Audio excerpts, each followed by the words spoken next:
You know what I'm saying? Let me go ahead and get some of this life elixir right here. Yes, sir. Because without this, nobody would even be here, you know? No, this is so true. I feel like we overlook water so much. We shouldn't, though. This is like literally one of the 3 things we need. Food and pussy? I was going to say shelter. Food and shelter. But pussy's a quick, 3.5. Yeah. I guess it goes under the food category. Shit. All right. Let me get my shit up. May we say everything we're supposed to say and touch whoever we're supposed to touch with our words. What? Just put a little prayer. I just pray before I do anything. I hope hit me with the spiritual shit. I hope our connection and this conversation just reaches whoever needs to hear it. Oh, whoever needs to hear it's gonna hear it. And it's gonna resonate. You know what I'm saying? It's gonna turn a different kind of vibration into their body. You know what I'm saying? I can feel that too. They're gonna be like living on a whole nother vibration, baby. Just because you listen to the sweet words of Bunny McBuckets and Jeremy Hecht in here, you know what I'm saying? Hey, come on! I'm not gonna lie. If they're listening and they're they don't see the audio right now, they're not gonna see the sparkle in your eye, but I see it. Yeah, hold on. Let me look closer into the camera. Somebody might think I'm kidding, but I legitimately, whenever I see a sparkle like that, I know this conversation is gonna be special. Oh, this is about to be dope. Come on. 100 miles in running, still got a full tank. Feel like I ain't did nothing. I'm getting in shape.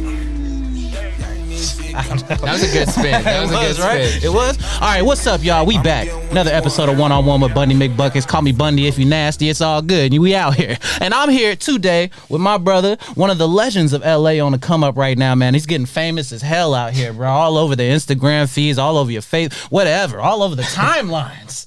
Jeremy Hecht, Canada's finest, now one of LA's greatest up in this bitch, man. How you feeling today, bro? Listen, I appreciate the praise, but it's an honor to be here. It's a pleasure. My guy, we've been on a journey. It's been a journey the past few years, but a fun journey, man. It's an not an elevator, a fucking roller coaster, you know what I'm saying? But I feel like we're steadily going. Yeah. Even when we hit those little dips, we still hit that uptake. Yeah. It's weird. I feel like I was thinking about it today too. It's like the things that become regular to you that like from where you've been, where you're from, where I'm from, like, I mean, less so maybe Chicago, but the places that you've traveled to, you see how like irregular some of the stuff that we do is on a weekly basis or a monthly basis, and it's weird doing so much and starting to realize you're not just being very often. Like I started to realize there wasn't that many times where I'm just like, oh, I'm just excited for a nice chill Saturday. You know what I mean? Like, let me just do nothing. Like, so I'm trying to be with no expectation a little bit more. Still do, but be as well. Man, you be out here in these streets, man, and we gonna get into everything you got going on. I don't even know if we got enough time, man, because Jesus. But when I get my podcast going, I like to get the guests, to tell us just a little bit about their evil origin story. You know what I'm saying? The background, what makes you you. Okay. How did you end up Jeremy Hecht of today? You know what I'm saying? I would say the story begins June 11th, 1994, in a cold, wintry. Well, it was summer. It was so that kind of ruined the vibe. I was going for that evil, you know what I mean, feel. No, it's a summer night, but it's a dark, dreary, cloudy, foggy summer night. Yeah, my mom said she had just eaten some spicy food. You know what I mean? So I came out the womb just itching for some spice in my life. No, the first dad joke has hit the podcast today. Let's go. And since I'm from the cold, that's why they called me Ice Spice. Oh. And I also just love to munch. Ooh. Spicy food. So it's fine. She can have the name. You didn't copyright it. She just made it. You know what I'm saying? You started it, but she ran off with it. So, Yeah. But no, I feel like what made me was just a collection of experiences that I continued to accept over time. So, like, things about myself that I maybe wasn't fully comfortable with that I started to experience and started to accept as a part of myself. And then today, I feel like I'm very comfortable in all aspects of myself, but growing up, I was super into I was curious as a kid. Like I remember my mom would tell me I would really get into a topic heavily and just learn everything about it. Like dinosaurs. I knew every dinosaur name. I could list you off, what they did, where they came from, all this stuff. Who's your favorite dinosaur? I was a Stegosaurus guy. The fuck is a Stegosaurus? Is it the tall, long one? I think it's the short, wide one. Very It thick. had like a club tail Yeah, I think that's a and like a shell kind of. Yeah, you know your stegosaur. You know your dinosaurs. I feel like we got it all wrong, bro. So, People gonna be in the somebody's comments. gonna be like, "This is not a stegosaurus." But anyway, Shout out all the Stegosauruses. shout out to the stags out there. But it would go from thing to thing. So it'd be like cars, planets, Power Rangers, whatever it was. I was very curious, very interested. So I liked a lot of things, and then I would say like basketball. I liked hockey a lot too. I played hockey. Basketball was probably the first thing that I fell in love with or had a really big passion for. But around the same time, music was definitely something that I became obsessive over, where like I remember buying CDs and really listening to lyrics. And then in high school, I became very like infatuated with the artists that I was listening to, because I could start to relate to them a little bit more, Kid Cudi or Drake or Wiz or Big Sean, like people that weren't necessarily, they were far off from my lifestyle at that point, but like the way that they were expressing themselves, there were similar emotions, like, oh, they're just feeling things about people. Right. So I remember once that happened, I feel like I started to embrace myself a little bit more. I started making music, and from there it's kind of just been a journey of discovering which aspects of my curiosity should lead the way at different points in time. So this all culminates. You put that shit in the pot, man. You stir it up. You might throw it on the heat, simmer that shit up, and that's how you put the flavor in. Did you put some seasoning in there? I know the rumor about my people, about the whites. Do you have the seasonings in your apartment right now? I have a whole season board. Oh, You know what I mean? It's we got the ginger. We got the you can't start with ginger, man. Black ginger's people a don't crazy use way to goddamn start. ginger. All right, we got the paprika. Okay, you got the toss paprika. You got the Lowry's in there. We got Lowry's. You got the Lowry's. You got the lemon Lowry's, pepper. Lemon pepper. Ooh. We got everything. You need the seasoning, garlic powder. You need the onion powder. Yep. Yeah.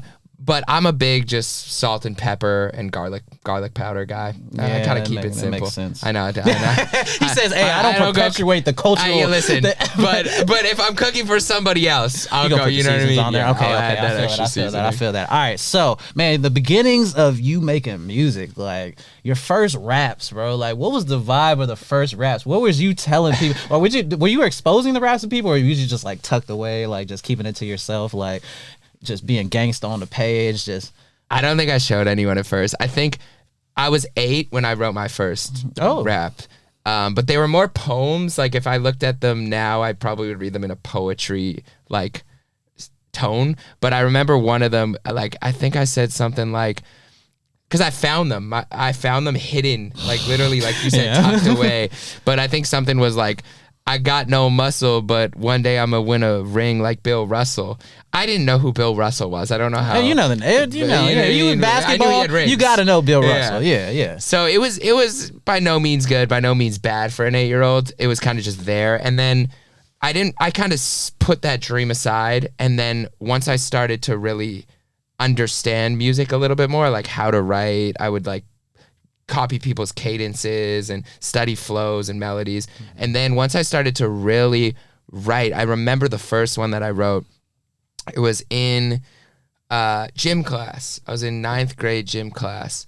And so I was like 15, 16. And we were, like how you run laps to warm up at the beginning. So I'd always be shooting off my mouth, talking to somebody during the laps.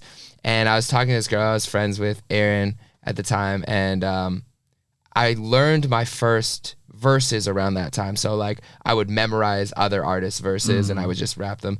And I for some reason was rapping Kanye's verse on Knock You Down by Carrie Hilson. Oh, okay, yeah. Yeah, which is a great verse. Right. And I remember I went home and she's like, "Oh, yeah, that was really good. Did you write that?" I was like, "No, Kanye did." She's like, "Oh, well, you should write one." And I was like, she's like, "Yeah." I was like, "All right, if Kanye can do it, yeah, sure." And so I went home and I wrote a verse to that. And I remember I like rapped it to her on the phone, and like I like called her. I was like, hey, can I like you told me to make this song? Can I rap it for you? And she's like, that was pretty good. Like, you should write another one. And it's funny because we weren't even that close. Like, I'm thinking back on it, it's like she was like my homegirl at school, but like we weren't that close. There was no hang out after. Yeah, it wasn't like a romantic thing either. Like it was very much strictly friendship, but like it was a pocketed friendship at school. All right. So it was weird that like she inspired this rap. And she don't even know this shit, I don't think she knows. Shout out this. to Aaron, man. It's about to Aaron find out Manouk. right now. Listen, shout out to I saw a picture where she looked happy recently, so that's good on Facebook. Hey, no, we're just gonna project happiness into her Aaron, life right now. I'm wishing you happiness and love and success and illumination in your life. Ooh. But illumination. She helped me. She helped me with that song because she was like, you should write it. And then from there, I just would find a beat and write it. Like find a beat, write a rap it to like a bunch of my friends. I wouldn't post it. The first song I posted was like in 2009. It was The Glory by Kanye. And I rapped a remix to it, and it was just like introducing. I made up my rap name at that point. The Hype. What was it? The Hype. Yes, The Hype. The Hype. Introducing The Hype. I promise you that was the title of the video. For real? It was Kanye West dash The Glory remix, and then in brackets introducing The Hype. And that's that illogical, like just like confidence. Yeah. That's just like Delusional. makes everybody great. Nobody needed me to put a full introduction, but I introduced myself. No, you got to make an introduction to the world, because if you're not introducing yourself, it's not an introduction. How are they gonna know? Yeah. How the fuck would they know? How would they know? All right, but we're here, man, with the Hype now. The Hype. We dropped your first track. Yeah, and it was not bad. It was, again, it wasn't like the greatest, but by no means was it awful. Like you could, I would say if I heard it now from a 16-year-old, I'd be like, okay, I see some potential here. Keep working, you know what I mean? Keep doing your thing. But it was like, can I ask you a question? Sorry if it comes at the expense of a mention about a little money, cause money, cribs, and a mention. No, not the one I'm in. The house I'm gonna be sitting in. That's the way I'll be living. Like my mom always says, only the sky's the limit. Reminiscing on the times past. The day's gone away. Now we look to the future, focus on getting the pay. Did you just listen to this on the way over here? No, it's called coming back. Oh, no, this is what I said. I said, convict me of committing a very serious crime. 25 years to life for having too much shine. Ooh. You know what I mean? The Hype. The Hype. So it's like, people would hear that and they're like, it was very split. I would say like it was 80-20 though, on the positive to negative side, because nobody around me was doing that. Like, keep in mind, I'm in like do you watch the show Dave at all? Oh yeah. I was very much Lil Dicky, like, you know what I mean? Like a white Jewish kid in the suburbs. Like I grew up around a lot of people who were like, you know, pretty well off, like good families. You know, it's not like there was a lot of people around me. Some good structure going on. Some good here, right? structure Parents in my together? life. Parents together. Wow. I would have been roasted by Eminem in that 8 Mile battle. Oh yeah, you're wholesome. Clarence's parents had a real good marriage. Yeah. Private school. Dude, I would have, my name just Jeremy, you know what I mean? I would have just been, I would have lost the 8 Mile battle. He would have ate your ass up. So, and your name was The Hype too. So and I made it up too. There was like, no one gave me that name. I just made it up trying to be cool. Oh, shit. So like, that being said, not that many people around me were rapping. So it was like this weird sense of like, people are like, oh, he's actually doing this. Like he has the confidence to like go for it. And so I got a lot of early support of people like almost using me as like their confidence of like, oh, he's willing to put himself out there. Of course, though, you know, at that point I was, in a bunch of different circles. So like I had my school friends, but I was going to parties. I was like playing basketball. I was going to studios. So I'd meet a lot of different people.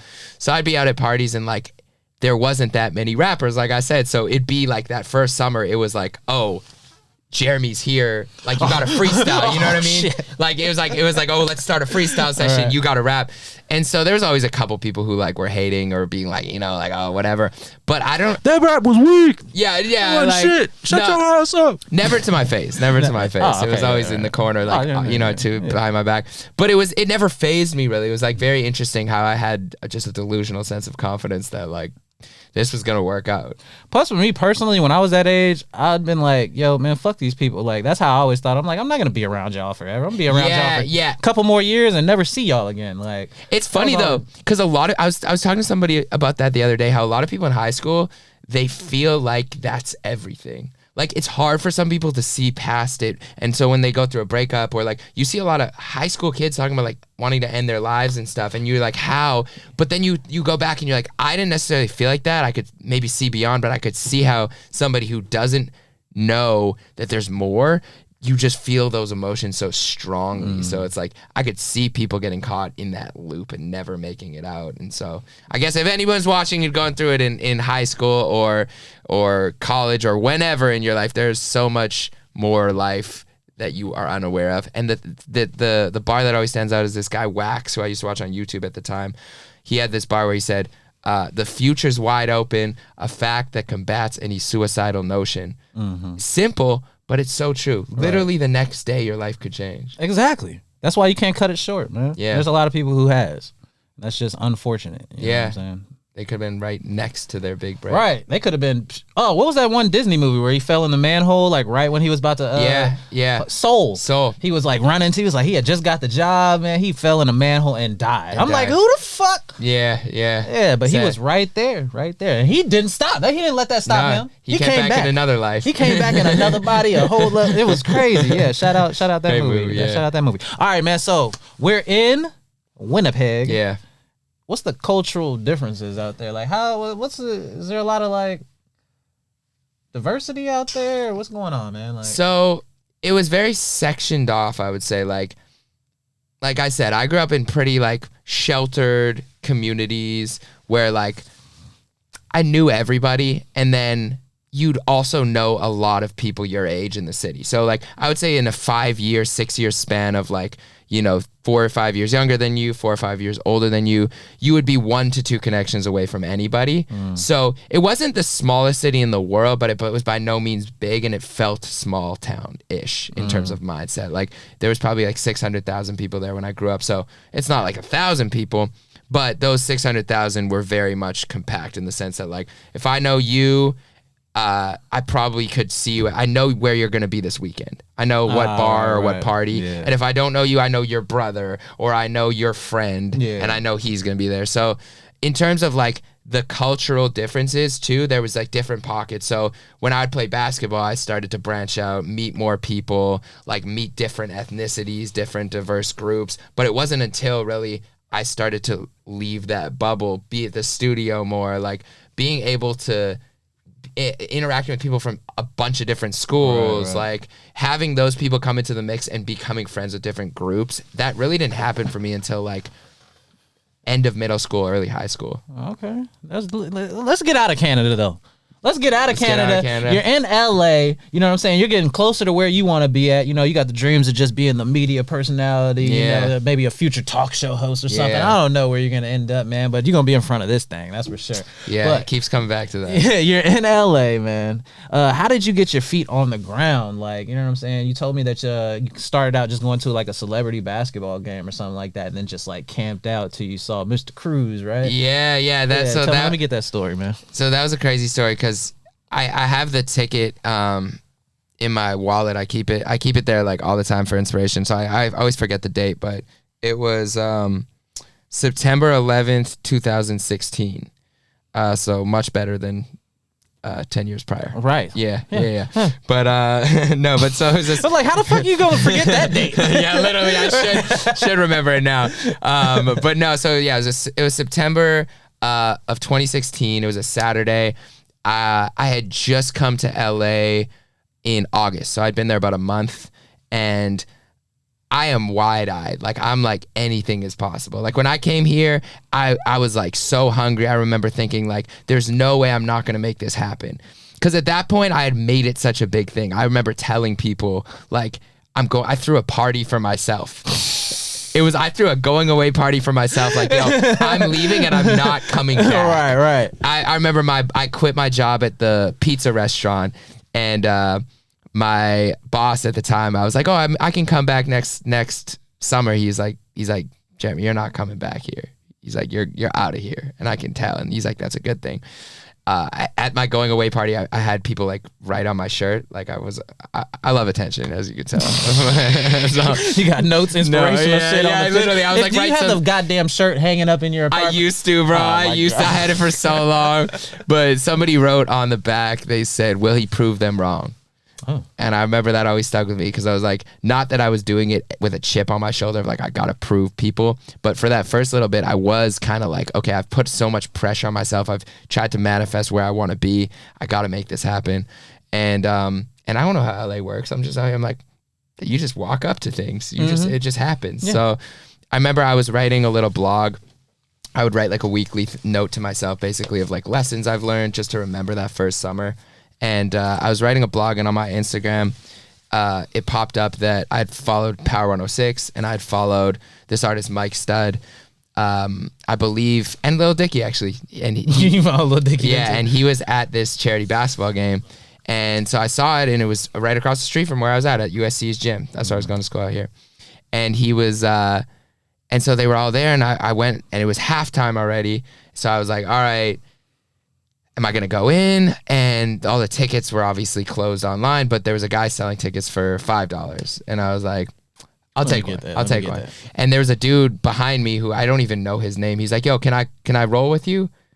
And I was like, sure. Why not? Was it a +1 on the ticket or something? What dude, the fuck I thought he meant he had a ticket and he just needed someone to sit with. So then we're walking through, and you know, like the scanners that like you walk through and it like, oh, the turnstile? The turn ones. Yeah. He walked through with me. Oh, for real? Yeah. What? This is a guy I just met, and he just walked through with me. It was honestly a little too close for a guy I just met. But we ended up sitting down together and talking, and B.O.B. was performing at halftime. It was a very random day. And this was like 2016, so this wasn't B.O.B.'s heyday. Yeah. But shout out to B.O.B. I love B.O.B. But I'm indifferent. You're indifferent? Really, he had some hits, right? B.O.B. had like a good-ass run. Right now, I can remember his Tires line where he's crashed that fucking airplane that Bob was in. Stabbed Bruno Mars in his goddamn esophagus. And won't stop until the cops come in. I don't know, but that's what I think about B.O.B. every time I hear his name. Airplanes. Yeah, airplanes. Yeah. Okay. Well, anyways, B.O.B. was there. Good guy. And I was like, all right, I'm just going to meet. He was a good guy. Good guy. Yeah, listen, I interviewed B.O.B. once. He was a great guy. We talked conspiracy theories and that's what's up. In life. And sounds like a good time, man. Shout out B.O.B. Shout out man. B.O.B. Maybe I should just listen to I'm going to listen to one of your songs on the way home. All right, man. My bad. I'll just be talking shit. But listen, we were at this game, and I'm thinking in my head, how can I get on the court? I was like, I want to meet the people from the radio station, and I want to get a job.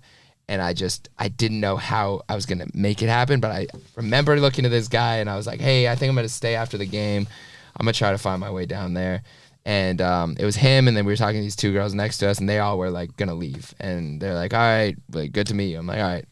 So I go downstairs, and I tried every entrance because there was security at every entrance, and they all were like, no, like, you can't get down there. I thought I would just ask. I was like, yeah, you might as well. Hey, can I just get past you? Yeah. I just wanted to talk to. They're like, no, and there was like Chris Brown was there, and there was a bunch of people like trying to take selfies with him. So there's big security behind those guys, but I just wanted to meet the radio people. I was like, no, you don't understand. Breezy's cool, but like I just want Cruz and the radio. Right. So anyways, I remember like the moment very clearly. I don't remember what time it was, but I remember looking at my phone about to leave, and something told me in the numbers on my phone, like the time was like, no, you gotta stay. I had this strong instinct. Everywhere I looked, it was like some sign to me to stay, like a strong instinct in my gut. And I trusted my gut at the time, but this was definitely like a divine moment of like direction, of like, follow this. So I went back in there. I think I texted one of my friends. I was like, yo, I feel like something crazy is about to happen. And I went back in there, and then there was one person left at this time. It was half hour after the game. Like people you know, after a half hour after a Laker game, there might be some people lingering. Half hour after like a charity basketball like game, everybody's like, gone. So the lights are off in the building, and after I tried every entrance, I went back up to where my seat was, and there was one security guard and one person left. And the security guard was taking a picture of the person in the empty arena. I guess the person's like, oh, can you take a pic of me with no one here? And I saw that, and I saw Jay Cruz, who was a morning show host at Power 106 at the time, walking out of the tunnel from the left side of my peripheral, and I booked it past the security guard. Like, I just ran. He's like, hey, like, he didn't try to stop me, but he just saw me running. It was like, hey, and then he kind of just left it because he saw like I had made it down to the bottom. And it was Cruz and his assistant Mackenzie, who she told me about remembering the story later. So shout out to her. And I just remember talking to Cruz, and I was like, hey, like, how do I get to where you're at? Like, how do I do what you're doing one day? And he was very gracious, gave me a lot of time, and he just kept, you know, he told me to say yes to everything. And I was like, all right, and then what? Like, once I say yes, like, what's the next step? Like, and I think he like it almost like was a sense of naive, like, my Canadian, like, just, I was just like this kid who was so wide-eyed and so hungry, and he was just like, fuck it, like, take my number. Like, he gave me his number, and I was like, okay, like, all right, I'm gonna text him. So I texted him, like, thank you so much for meeting, and, you know, would love to come by the studio sometime or whatever. And I had been in LA enough to know that when that happens, a lot of people have false. Yeah. I literally called it the LA pump fake, because it was like they reach their hand out and pull it back real quick. So I was like, maybe he's going to hezzy me here. But he texted me the next morning saying, like, Jeremy, good to meet you. Come to the studio this week if you want, and just come say what's up, see what it's like. Hey. And so I pulled up on that Friday, and I hadn't, like, received a confirmation text or anything. I think I was like, I remember the night before too, and I was with this girl the night before in my apartment, and I think she was like gonna stay the night, and she's like, no, she's like, I'm gonna get out of here. You have a big day tomorrow. I can feel it's gonna be like a special one. And I was like, all right, you're probably right.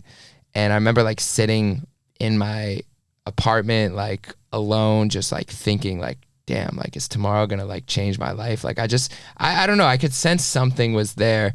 And so I ended up going super early, getting to the station, and he texted me like right when I got there without even knowing. He's like, yo, if you end up still coming, just give them my name at the front, they'll let you in.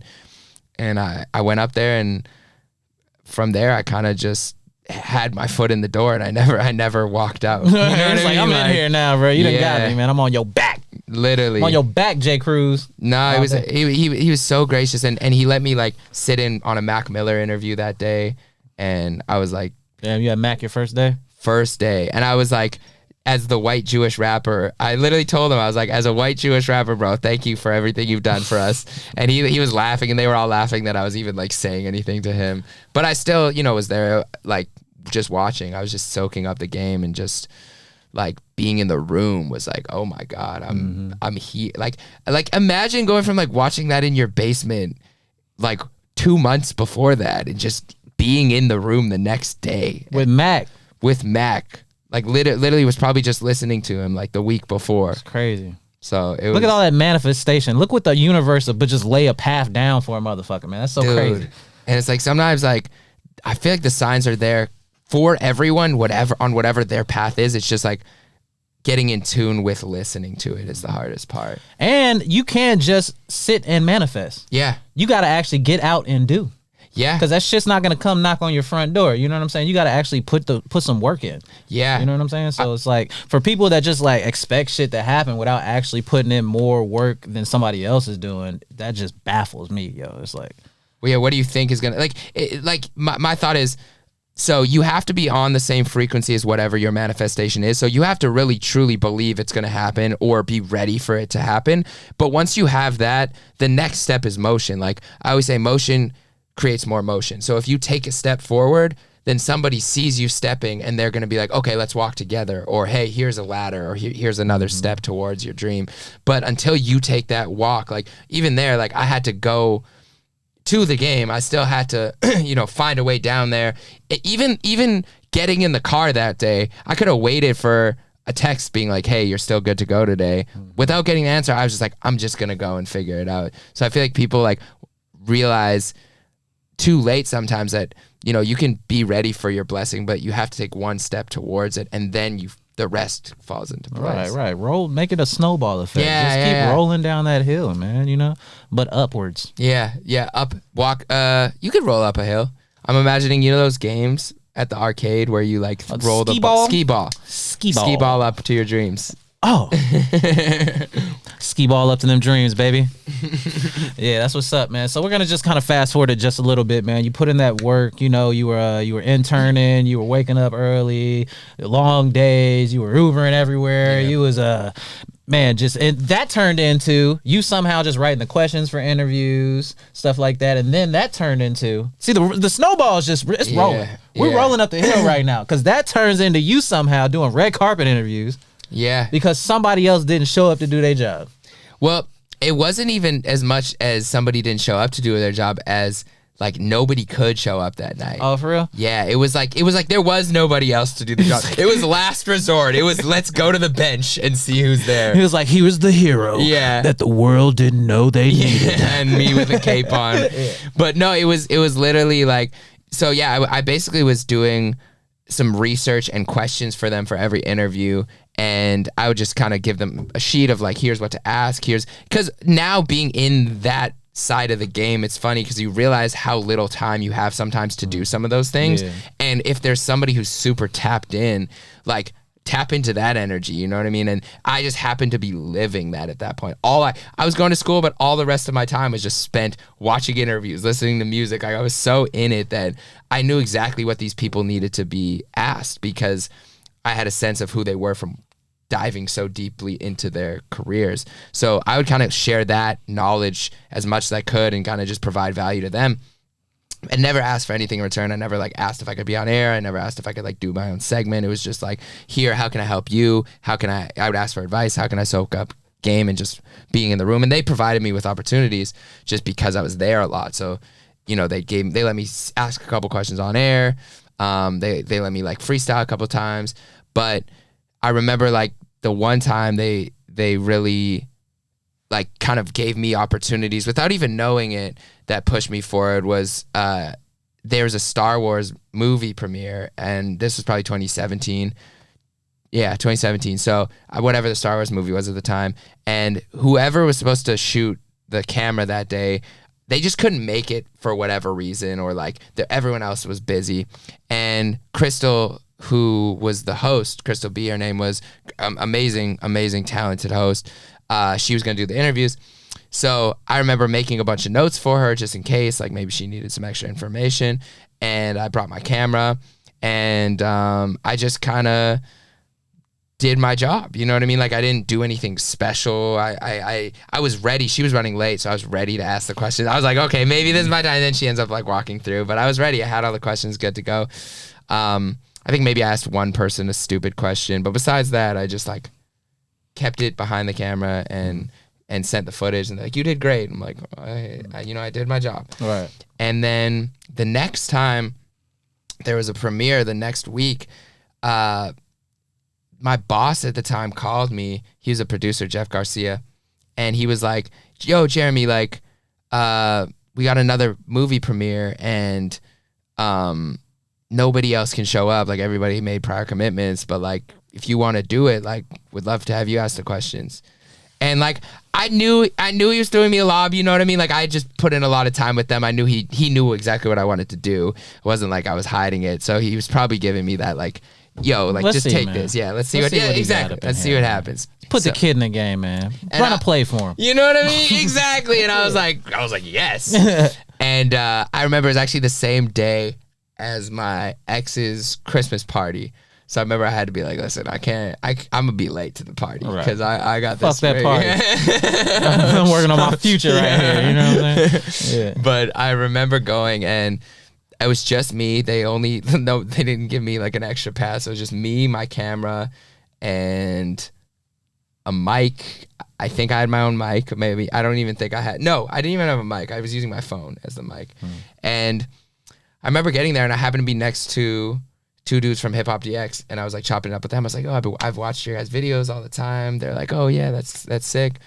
And I forgot who I was there with. Like I thought I was acting like I was just like kid on the red carpet for the first time, but I'm representing Power 106. Oh shit, yeah. Oh, you know what I mean? It's not like I'm just there. So like the PR lady was like, "Oh, you're Power 106 and you're all the way at the back. Come with me. Like come to the middle." I'm like, you had to leave Hip Hop DX right there. Like sorry, guys. Yeah. And then turns out they were right next to me on the carpet too. Like so we were with each other in line. Then I was right next to them on the carpet, and she was just like, "Just tell me who you want to interview, and I'll come bring them to you."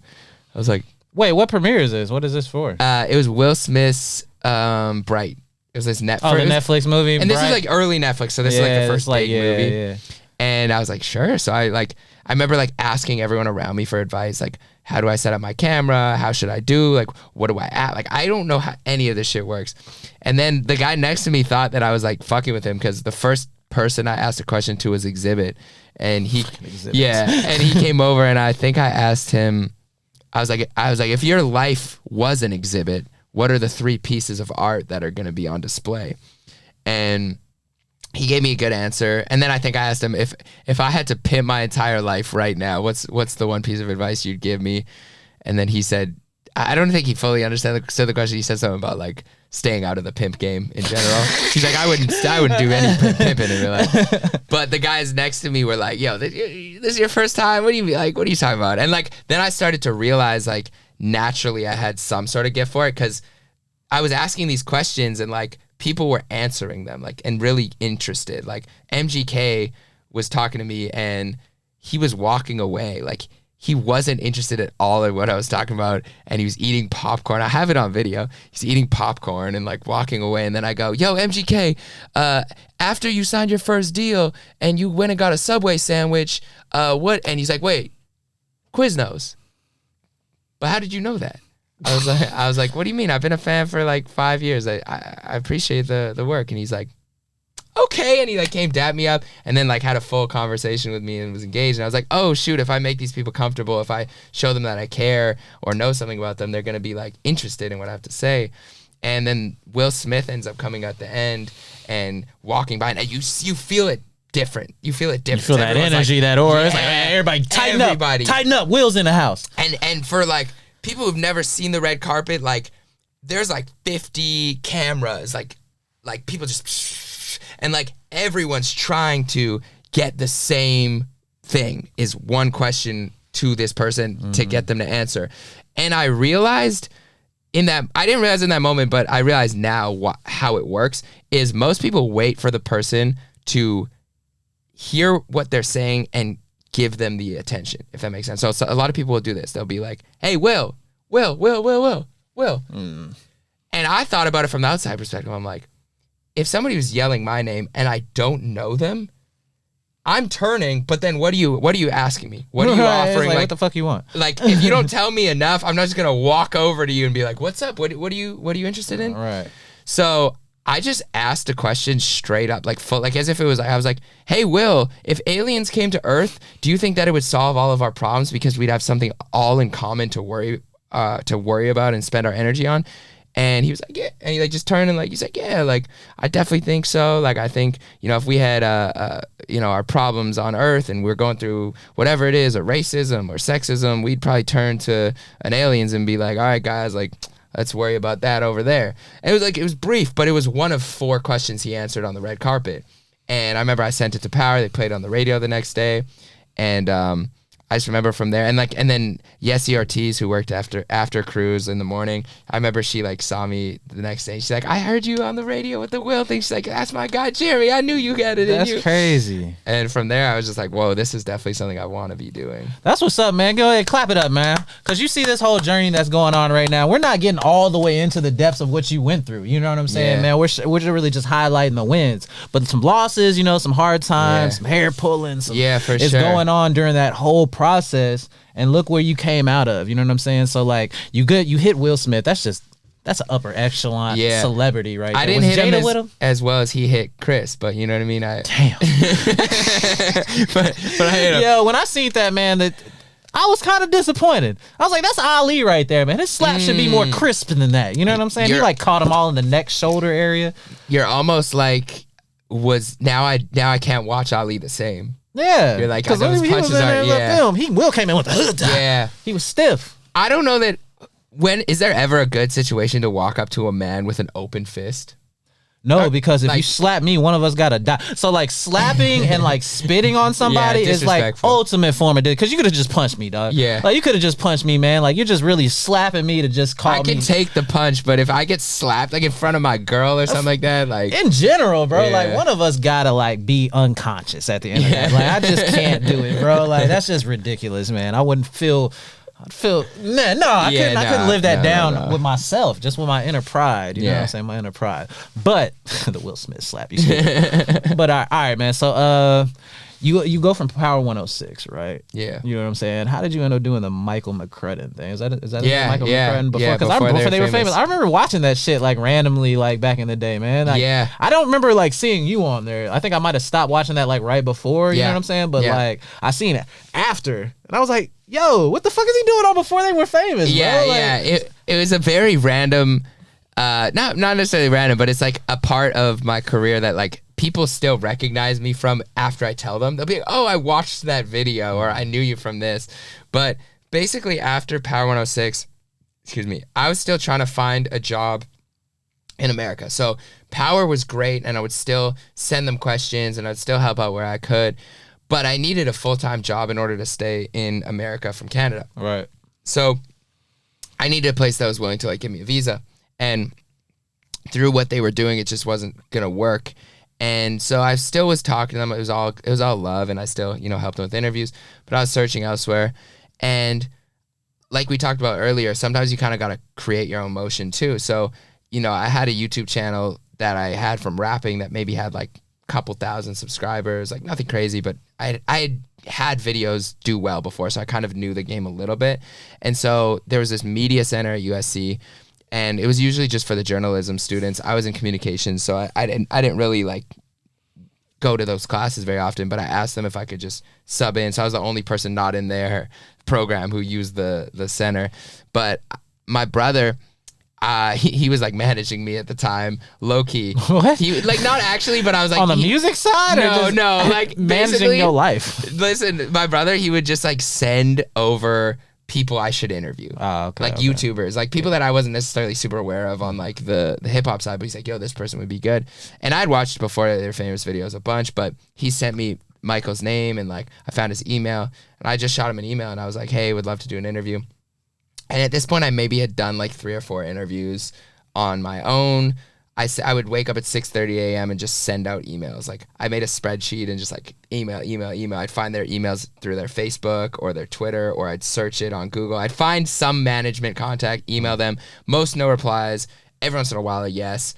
And I used my Power 106 interviews as like credibility. As you should, because you interviewed Will Smith.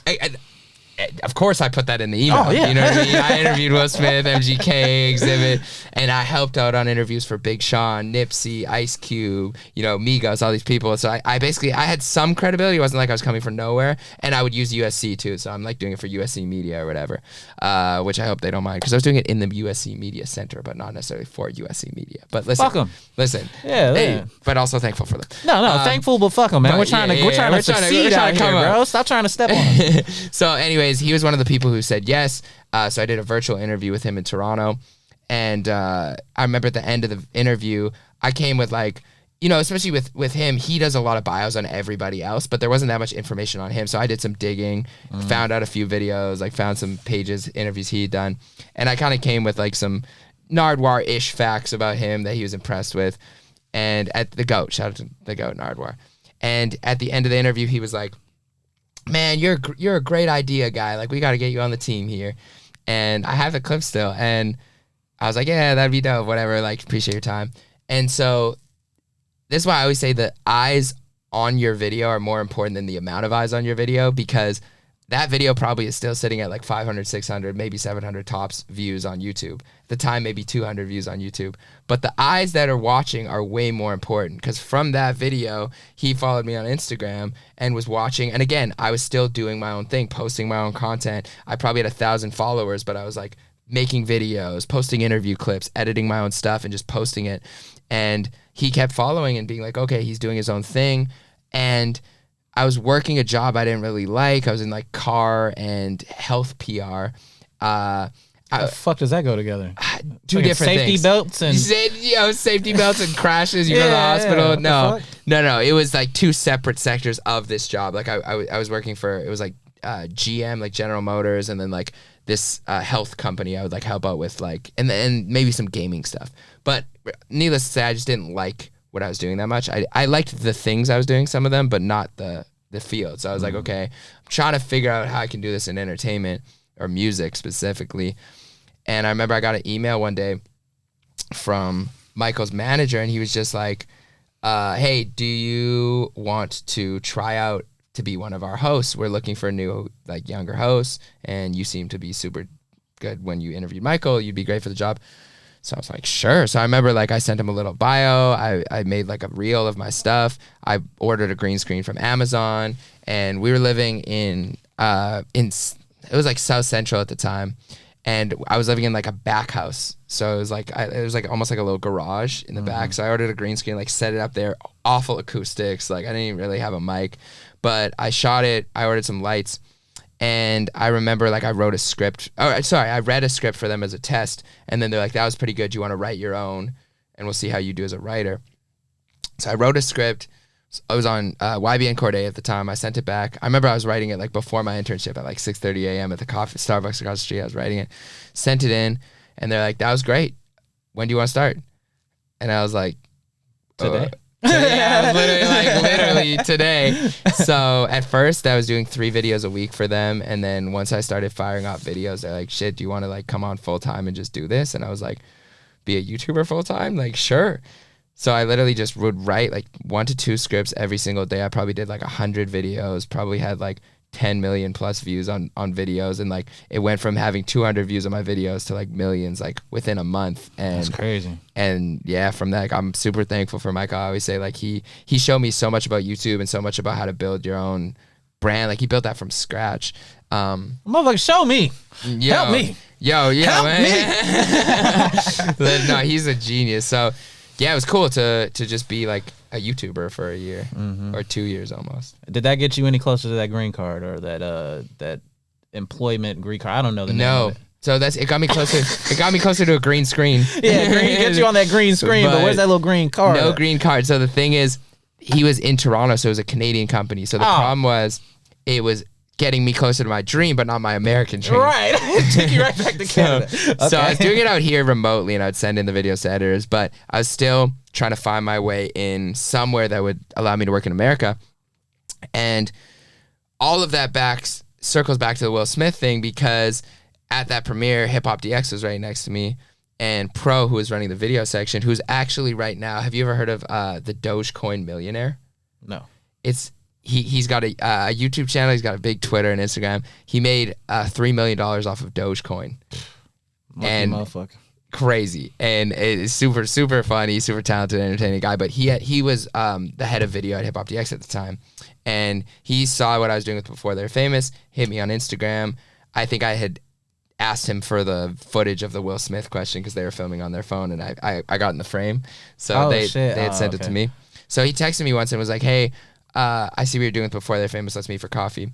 So I met with him outside of the Hip Hop DX offices. We were at this place called Javista, which I ended up going to a lot later on. And he was like, "Yo, here's what I'm doing." I was like, "Here's what I'm working on." And I was like, "Hey, I have this script." Again, all of it comes from just like starting the motion, and the opportunities come later. I basically just wrote out a YouTube script of this video about Drake and Trey Songz, and how Drake's impact in America was actually Trey Songz should be responsible for a lot of it, because he successful. But before Successful, he was on this song called Replacement Girl. Oh, I remember Replacement Girl. Yeah. Okay. So that was Drake's first big feature. Really? And he ended up paying Trey Songz. It was like $10,000 for that feature. Oh shit. No, yeah, because Replacement Girl and then Success. Yeah, and then right. Successful was crazy. And that was his first song on BET. So it was like a cool tie-in that like no one had really pieced together in a video. And so I was going to put it on my own YouTube channel at the time, and I was just going to make weekly videos. But he was like, he's like, "What are you doing with that video?" I was like, "I was just going to put it on my channel." He's like, "Would you be open to like selling it to me?" I was like, "Sure." Like, I had no YouTube presence. It wasn't like I was losing out on anything at that point. And I was trying to find a way to work here. So I wasn't like that into like independence at the time. Mm-hmm. So I was like, all right, sure. Like, take the script. And I recorded it as a voiceover just in case they needed it. But he ended up voicing over the script. They posted it on YouTube. They credited me for it. And that video got 700,000 views in a week. And first video. And I was like, oh shit. And he's like, "Let's get another one." Yeah, it's like, let's keep this going. Yeah. Right, shit. And from there, they kind of it was another case of just providing value wherever I could. Like, I'd, show up behind the camera, I'd shoot stuff, I'd film stuff, I'd provide them with interview questions. And, before you know it, I'm kind of in the building. And once you get me in a building, I'm not gonna leave. No, that's what I'm saying, bro. If I get that shoulder past the door, bitch, I'm gonna elbow somebody. For real, yeah. That's what's up, man. So we in Hip Hop DX. We in Hip Hop DX, man. And once we're in Hip Hop DX, I think what happened was I was just hired to shoot the interviews that Crook and I was doing. Crook's Corner, shout out to Crook.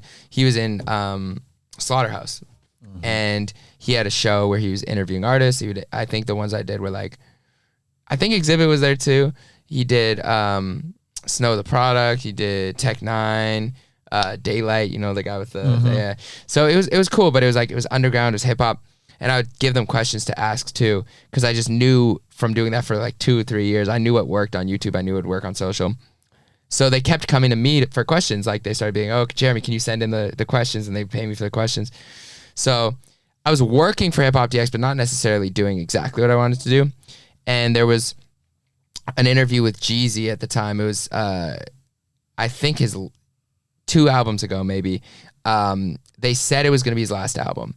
And I had prepared all these questions. And then Crook and I had to catch a flight or something last minute for a show. He couldn't show up. And another case of me being there and being ready, but also asking. Like, I was also like, just let me do the interview. Because they're like, they wanted to cancel. They're like, we're going to cut it. Like, hell no. Because they're like, it's not going to be for the show. And they weren't really doing interviews like just by themselves at that point. It had to be like in that show format. And then the editor wasn't there. And like no one could do it, and the writers weren't there. So they're like, oh, we'll just cancel. Like, it's not worth our resources if we're not going to do it properly. And I was like, just let me do it. Like, I'll ask the questions. Like, we'll chop it up, whatever. It'll be cool. We'll set it up in the room. And they're like, all right. So I remember like preparing and being ready for it. And then like Pro was behind the camera, and we like set up like this thing in front of like the paintings. They had Hip Hop DX behind the wall. And I remember asking him all the questions, and like, I went from like behind the camera to like in front, like I'm still behind the camera because it was like shots on him. But I remember I set up my own tripod to like film myself too, just so I'd have it. And it was crazy because I remember like asking the questions and feeling so comfortable. Like, this is my first ever interview for real. Like, I'd done a couple, but my first real interview was with Young Jeezy, like a legend in hip hop. Like, and I was just asking questions that I wanted to know. And actually, it's funny enough, one of the clips that's been going around that's viral right now from his Drink Champs interview, he's telling the story about Kanye. I actually had that same question and same clip go viral from my interview a few years back that he had never been asked before, but it was basically how his ad-libs ended up on Kanye's Can't Tell Me Nothing. Like, in the background, it's like, you can't tell me nothing. Yeah, I'm serious. And so I asked him like how he ended up on that song. It was legitimately just curiosity. And he told me this amazing story about Kanye, and he goes into how that ended up leading into Put On because Kanye owed him a verse and this whole thing. And both clips ended up going viral and like getting picked up by Genius, the Breakfast Club. I sent it to somebody I knew at Def Jam. I sent it to Power. I sent it to Complex. Like, I did my own marketing and PR on it. I edited the whole video. I even kept my voice in the video. Before that, they didn't have voices in the video. For real? Yeah. But what the fuck would they do? Put the text of the question up or something? No, it was literally just chopped. It was just like that's them weird. talking. Nah, yeah. I didn't like that. Nah, yeah, like but that. especially, and it was less of a podcasting space at the time. So, but like, in my head, I was like, no, you need the context of what I'm asking, you do. And I wanted to put myself on exactly. too. Don't act like put that first. You know, I want to hear myself. Yeah, and we still need that context. Yeah, and so that ended up going viral. And then I made a presentation for Hip Hop DX, and I kept emailing them like, how can I do more? And I, showed my boss at the time, and I was like, hey, can I do more? Look what I did. I wrote the questions. I edited the video. I chopped the clips. I sent out the clips. I made the headlines. Like, what more do you want from me? I could do this every time. And he was like, all right, come do more. And so I just kept doing more interviews, and one thing led to another. The snowball. The ski ball. The ski ball, yeah. The ski ball. That's crazy, man. Yo, congratulations again, man, because like the work ethic along with, the manifestation and the positive energy too, man. Because like, I feel like, if you're always thinking fucking negative, nothing positive is gonna happen. Yeah. You know what I'm saying? So for people like, especially like people that's in my life, I'll always just be like, yo, man, stop being negative. Yeah. Stop thinking like, it doesn't matter if you're 29, 31, 35, man. Like, just keep like trying to move towards your dream. Because I mean, if we're here for 70, 80 years, dude, if we grind for 35, 40 of them, we still got 40 years. 40 years. Yeah, we still got 40 years to live it up. Like to reap the benefits of the hard work that we put in, man. So we can't stop.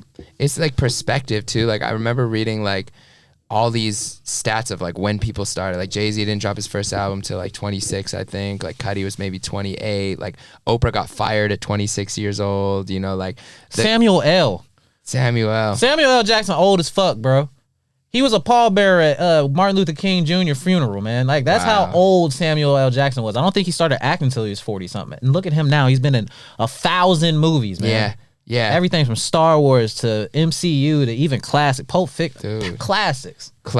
And if he would have just been like, my time's passed, he would have missed out. We would have missed out. We would have missed out, man. That's Lifetime Achievement Award success right there. I need the autobiography movie.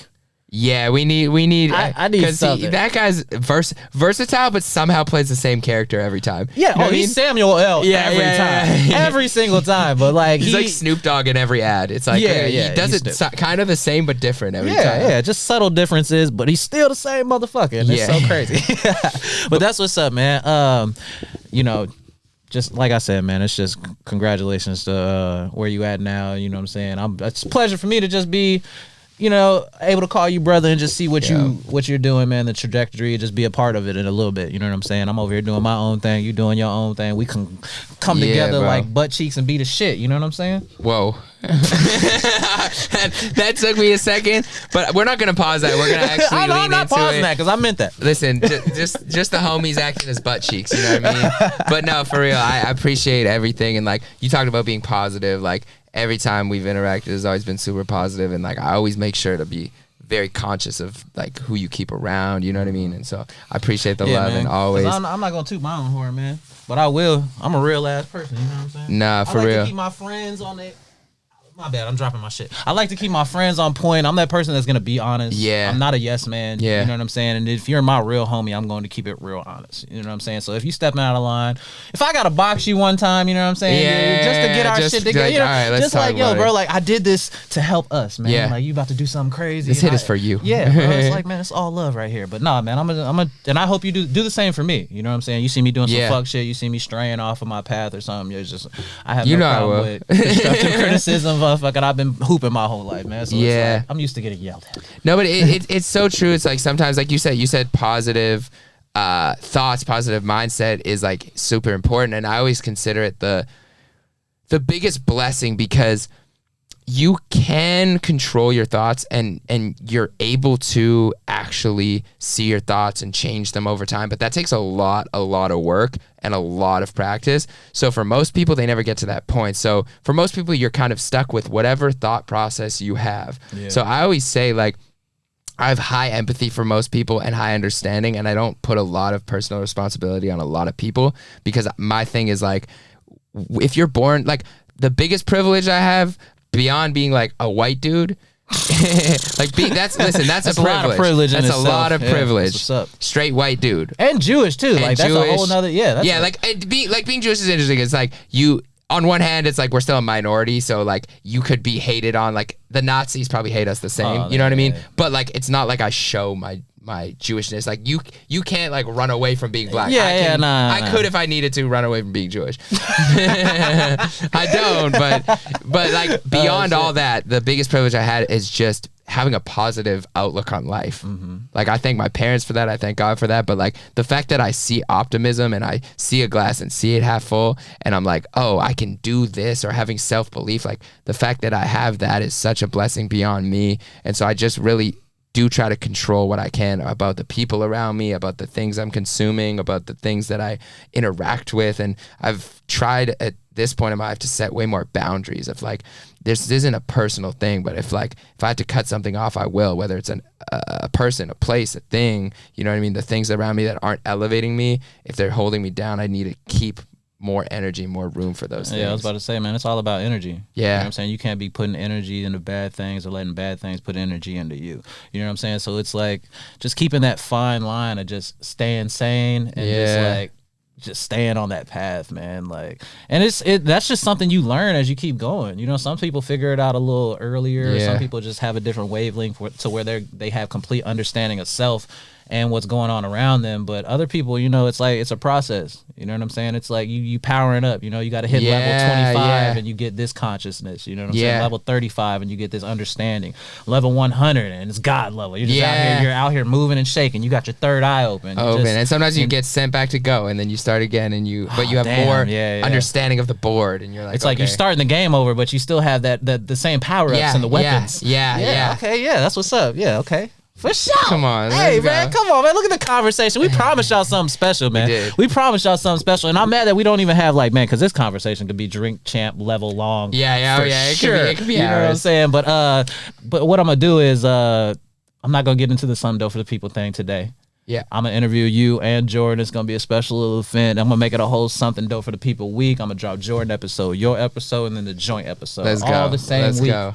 That is something dope for the people. That's something dope for everybody. You know what I'm saying? Yeah. So I'm gonna do that. But there are a couple questions I like to end out the podcast with that I like to ask everybody. I get so many different answers, man. I love it. You know what I'm saying? But the first one, since I am a movie buff, love me some movies. Yeah. Been watching them for a long time since the VHSs. Okay. I used to have to rewind Blockbuster tapes. You know what I'm saying? But anyways, if you could take a movie, recreate that movie, and then star in it, what movie would you pick? That's a good question. I'm gonna think about it. I'm gonna think about it for a second. Okay, so I'm like the lead. Whoever the lead actor is, I replace them. You don't even have to be the lead. You could just be like, I want that role in that movie. Okay, so but specific role, and I live out that role. Yeah. Right? Troy Bolton, High School Musical 1. What? What? We going High School Musical? I know nothing about those movies and none of the characters, but listen, Troy Bolton from the first High School Musical. Why did you pick that? Well, first of all, it's the greatest trilogy of all time. Wow. It's over Lord of the Rings. I would say The Matrix, but they added in that ass. Batman's a close second. Batman's a close second. But High School Musical's first. Yeah, if we're being serious, Batman's ahead of High School Musical. but I'm gonna stick with my take, High School Musical. So Troy Bolton, since you don't know too much about him, he was a conflicted young individual. Okay. Yeah, dinner demons. Well, not demons. He didn't know how to follow his heart. Oh. So his heart was leading him a couple ways, and the people around him and his head was leading him a different way. So he had, on one hand, he had basketball. Oh. Okay. Of course. He was a star player. Oh. Father's the coach. Oh. Set for a college run. Oh, he's balling. Okay. He's balling. Okay. I'm liking this role a little bit more now. Popular, friends. Mm-hmm. But then what? He goes on a family vacation. To Compton? Where'd he go? That reminds me of when they made Justin Bieber sing in Compton. And when his car broke down and he just looked like a hostage. Yeah. Do push-ups for us. But no, it was like some like cruise ship, and this girl, so far from Compton, this girl gets on stage, and he's on stage, and they were just doing karaoke, and neither of them wanted to do it, but they end up singing and find a perfect connection. And he gets back to school after living this magical moment and kind of doesn't forget about the girl, but it was a moment. Gets back to his everyday life, and guess who shows up as the newest student? You shut your mouth. No. That girl from the random cruise ship. That girl from the cruise ship. Oh. And guess what's happening the same week as the start of the basketball season? Homecoming. Even better. Musical auditions. Oh my God. Musical auditions. And so our boy had just figured out that I'm telling you, it's a phenomenal film. All right, let me get my shit together. What were you saying? Continue. So Troy Bolton, he just found out you're crying. All right, I got you, bro. Troy Bolton, right? Troy Bolton. So Gabriella is the woman's name. She's talking to Troy and is like, "Hey, are you gonna show up to the musical auditions? You could sing. I just saw it." He's like, "But nobody knows he can sing, right?" Not a soul. Ooh, not a soul. And so he goes to the musical auditions, and she does too, and they kill it. Right? They get the call back. But performing together. But guess when the callback is? It's not the night of the big game. It's the night of the big game. It's the night of the big game. Basketball wins every time. What are we doing here? Well, that's what all the homies said. Right. That's why everybody's like, "Yo, get your head in the game." They even have a whole song, "Get your head in the game." Oh, we did the whole. Get your. Yeah. Okay. You know what I mean? Dropping it. Get your head in the game. That's basically the song. So, anyways, Oh we my get to the God. big game and the night of the audition, and he ends up choosing basketball, leaves her in the dust. He didn't even tell her. She didn't know about the big game. She goes to the school. Yeah, she also has a big scientific decathlon that day. Okay, all right, stop it. So she's in her own world too. Oh, So okay, I guess I'll do science. But long story short, they end up on stage singing the song "Breaking Free," and it's magical. They have this whole elaborate plot to stall the basketball game, turn the fire alarm on, send everyone to the auditorium. They all listen. They all see his true colors. They still win the basketball game. She still wins the decathlon. And it was very inspiring because he was able to live his truth and really live the best of both worlds. And for me, just growing up, loving music and loving basketball, I know And you're loving thinking women. and loving women. Yeah. It was just a perfect mix. You made that sound really good, though. I'm not gonna lie. But then I remember it's a goddamn Disney movie. And I'm just yeah, like, it might not be. But no, the way you explain that, bro. People are gonna go watch High School Musical. I've never seen High School Musical. I will probably never see it. Yeah. But Get- if you were starring in it, if it got recreated, You'd watch it? I'd watch that Thanks, shit. I bro. need to roll in there. Thanks, Matter of bro. fact, let me be the one black guy on the team. Corbin Blue. They had two. They had two? Yeah. Well, no, Corbin they Black? actually had multiple black guys, but like there was two main black Who had the most stars. lines? Corbin. I'll be Corbin. Yeah. Holla at me. Corbin with Yeah. the dreads. Yeah. No. We look a little bit too old to be doing high school roles. They must have been like 25 when they No, were they were doing grown that. as fuck. Yeah, They do so that shit. yeah. Damn, so High School Musical. Heck, I told you these answers are getting crazier and crazier. High School Musical for Jeremy Hecht. He's going to play, what's his name? Troy Bolton. Troy Bolton. He said it's the greatest trilogy movie of all time, y'all. He quoted that. Yeah, besides the third. All right, man. We're running short on time. But I want you to rapid fire this off for me. Okay. So, if you had all the resources in your phone, I know you got all the phone numbers right now. But if you had all the phone numbers, everybody's phone number, and Yeah. everybody been waiting for you to call. Yeah. Who are the 5 people? They could be artists, producers, comedians for skits. You could bring a videographer, family members. I don't know, somebody from moral support. Yeah. Who are the 5 people that you're going to take to your Kanye West compound in Montana Ooh. to cook up an album for the hype? Ooh. So I'm this is my album. This is your album. Ooh, that's a good question. Okay. Kanye would be there. For sure. Okay. I know what you mean. Okay. I mean, it's Jeremy Hecht's mansion, but for the idea, we're going to bring Kanye. Yeah, we will bring Kanye. Okay. I don't know Because what that's an artist and a producer. and I don't know what he would necessarily do. I'd have him more executive. No, listen. This is Like, no I don't shade. know what Kanye would Like, actually there's no shade, do. but I know what Kanye does now when he makes albums. He's very much more of an executive producer, right? He's the guy to bring everyone together. But I think I would like his ideas being thrown around, and if he needs to chop up a sample, he can. If he needs to get on a hook or a verse, he can. But we'll have Kanye. Now, what are there. you going to do if he starts yelling at everybody and just doing some Kanye West things? I think we kind of just have a rule where we just kind of sit in silence and let it happen. We just let him we're go ahead and just we're finish it up. You good? You Yeah, good? that's why All your right. album flopped, Chance. Yeah. That's a Sit clip your I'm ass up imagining. and sit your ass down. Yeah, that's exactly what I'm imagining. I'm like, we're just gonna keep going, and be Kanye like- can sit in the corner. All right, y'all. So, anyways, like we were saying. Yeah. All right, so we got So we Kanye got West. Kanye. I want to say Kendrick. I think he would be able to pull the message together. Like they would make a cohesive album.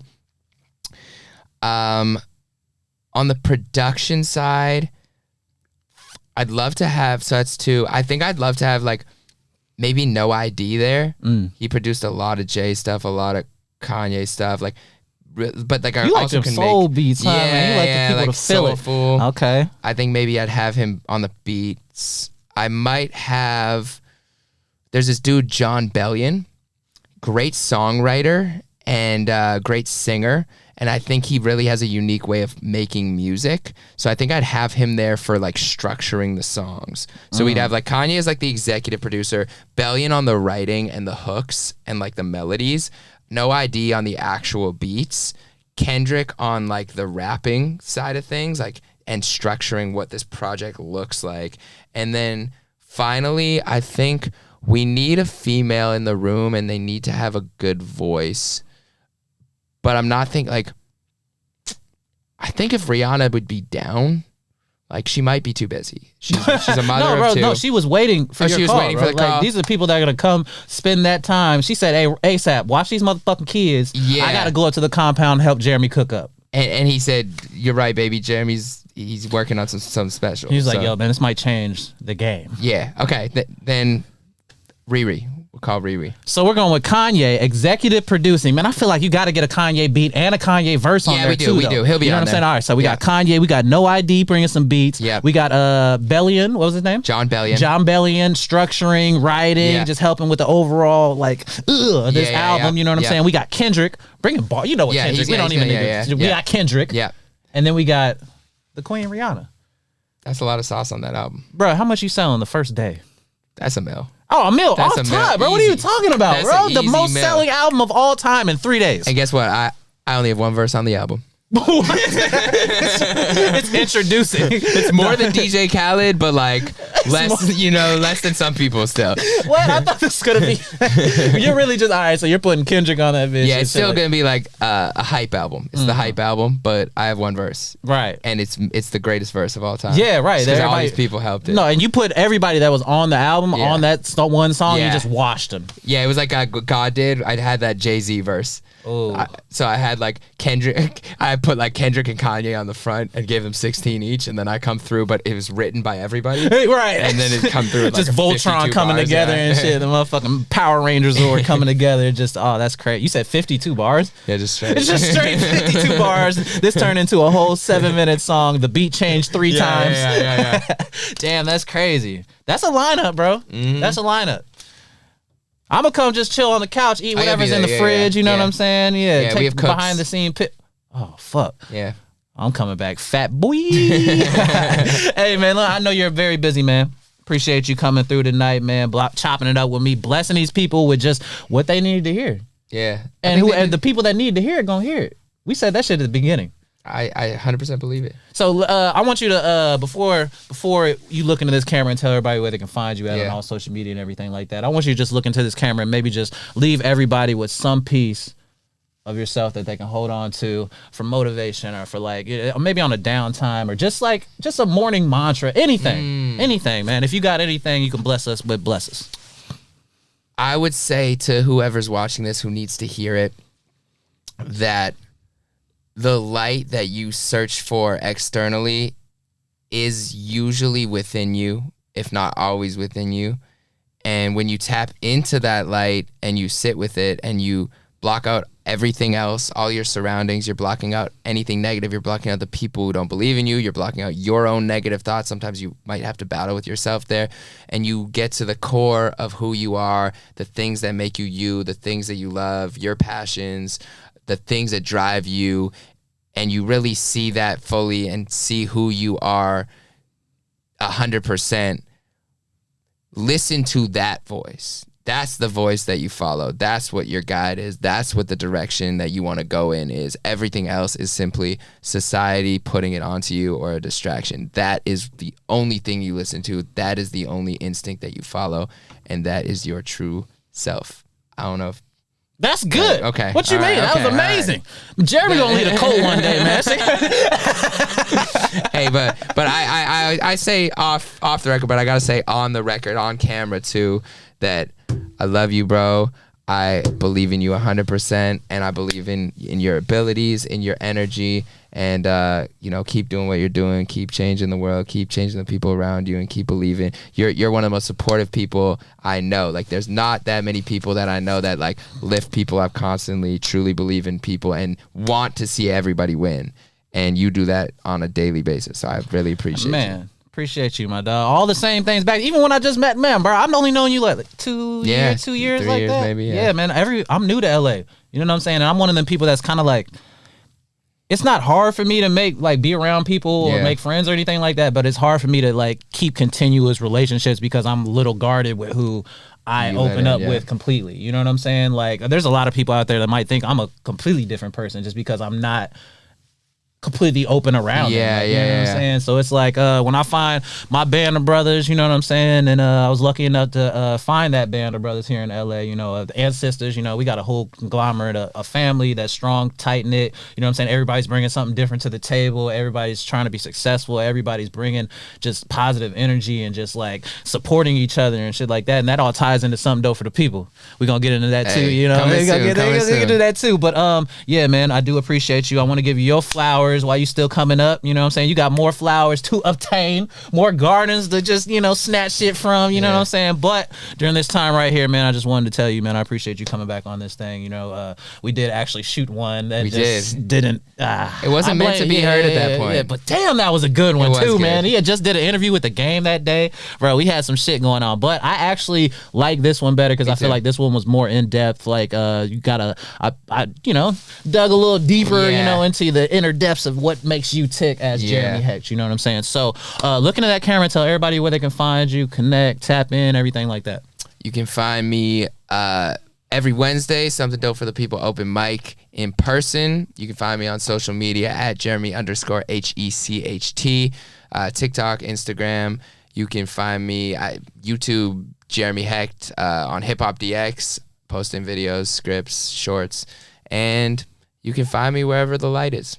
Man, we be out here because we shining, baby. My dog, another episode of One-on-One with Bunny McBuckets. Do the handshake counter right here because we had to shake up like 15 times. You know what I'm saying? That's how you know we rocking one more for the people. Ah, we out, baby. Hey, What? clapping hands like we clap cheeks. Yeah, clapping cheeks. Beat my meat. Gotta make room for a fat nigga. Get mine, give a fuck what you got, nigga. I was down, I was broke, I was that nigga. I was fried, I survived, I ain't tired. I just put all the talk to the side. Went from the thought to this nigga to God. Bars is hard, but this nigga look soft. Polos and loafers had drip before so I'm grown.